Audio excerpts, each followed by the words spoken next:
would we still be as angry if Alabama got in, but it was over Ohio State? Not as angry, but still it'd still be pretty dumb. Yeah. Yeah. Like Bama does not have quality wins this year, and its losses look worse over the last month. I didn't totally, Bud, you mentioned it on the reaction show. It was pretty hilarious that Nick Saban has gone all the way into his bag of like, and I mean the odds makers, if you were to go to ask them, it's like, Nick, haven't you been yelling at us to not talk about odds and point spreads for years, giving rat poison to your team? And the things that some of those odds are made upon are the things he also tells us to not talk about, like recruiting rankings. Mm-hmm. Aside from the fact that Nick Saban gets a bonus if his team makes the playoff, I think the major reason why he's stumping so hard for Alabama, despite the fact that they do not deserve to be in, is that he knows how much talent he and his coaching staff wasted this year. This is absolutely one of the most talented rosters in the country, and it had 12 games to show it, and it didn't play like it, right? And I know Bryce got dinged up, but elsewhere, they had some important transfer portal misses. They had some guys who didn't play to their talent level. I mean, in Tuscaloosa, you're talking about maybe changing both coordinators.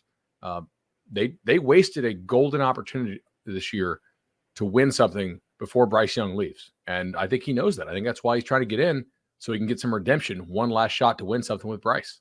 And he's not in because Ohio State was just announced as the number 4 seed. So our top 4 is Georgia, Michigan, TCU, Ohio State. I get to keep doing the show next year. Congratulations, everybody. Congratulations to you. Tom Fornelli. You know, we're just so happy for him. And people were out here saying that it would be really funny to see how Tom would react had Alabama made the top 4. You don't want to see that.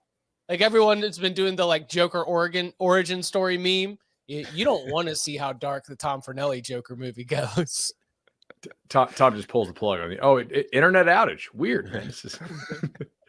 So we got 1 Georgia, 2 Michigan, 3 TCU, and 4 Ohio State for the final college football playoff rankings. It'll be the Bulldogs versus the Buckeyes, and it will be the Wolverines against the Horned Frogs. Giddy up. It's a great mascot, Final Four. Like, you've got one generic name in the Bulldogs, but then you've got Wolverines, Buckeyes, Horned Frogs. It's, it's a nice name. It's a nice battle of names. That's what it's all about. Alabama's at 5 and Tennessee at 6. So Alabama ranked ahead of the team that beat it. The last thing I want to say on Bama before we move on, because now I don't really want to talk about Alabama anymore. I want to talk about the playoff teams that actually deserve to be in there. And the committee did the correct thing here. If TCU or Ohio State gets smoked, I don't want to hear about how Alabama would have not gotten smoked. Because here's the thing. Bama has 2 L's to teams that Georgia smoked, right? Georgia crushed LSU.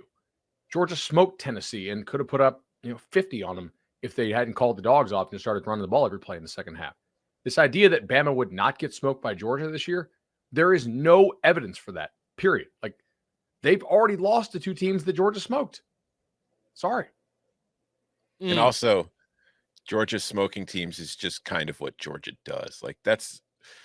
If they crush them, that's because Georgia's really good. And Ohio State was already smoked by Michigan. So it's one of those situations where this is just an odd year where we're in this situation that we're in, where we're there's a literal debate, with a sturdy foundation or not. Throwing that aside, there's a debate about a 2-loss Alabama team having a shot to get in simply because there isn't a dominant team, or there's only one dominant team, or maybe 2 if you consider Michigan. So we've got to find 4 teams for a tournament that we created, despite the fact that there probably really are only 2 teams that have had dominant seasons, Georgia and Michigan. So you get stuck in these dumb little conversations about, well, who's the 4th most dominant team? And the 4th most dominant team in most seasons, if you just look at the way the playoff is played out, is usually nowhere near the caliber of one of the top 2 teams. And that's just what happens. Last year it was Cincinnati that got crushed in its semifinal. Every year there is a team getting crushed in the semifinal. It doesn't mean they didn't deserve to be there. It just means there's usually only 1 or 2 elite teams. So that's why the BCS is great.